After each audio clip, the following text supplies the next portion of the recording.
3.12.2021.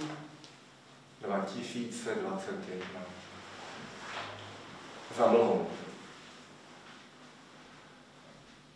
Za mlhou, která se nezdá, je doba, která je neslá.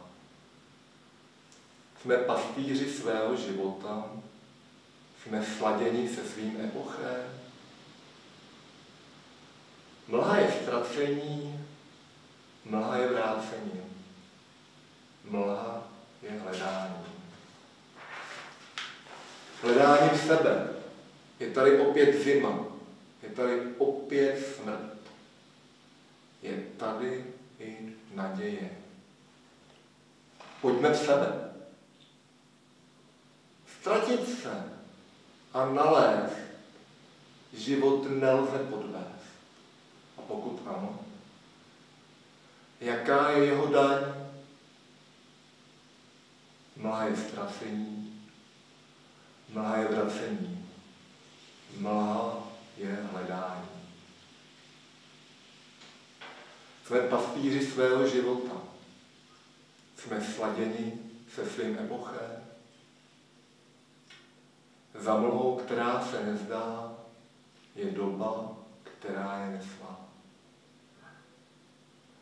Nalézt se a ztratit, nebo se pustit, začít vnitřně se ladit, co svému životu vrátit, nebo se pustit, nalézt se a ztratit. Dát životu nový směr. Doporučuji, kupte si krokoměr. Krokoměr nového života v nákupních akcích nového pilota dnes pouze za. A co na to dnes řekne náš pastýř? Možná dnes šli jen panenky silnicí. Potkali je 2 až 3 myslivci. Jeden se choval jako páv, druhý měl v ruce kytku. Třetí byl ze života pav. Možná dnes každý prožíval jiný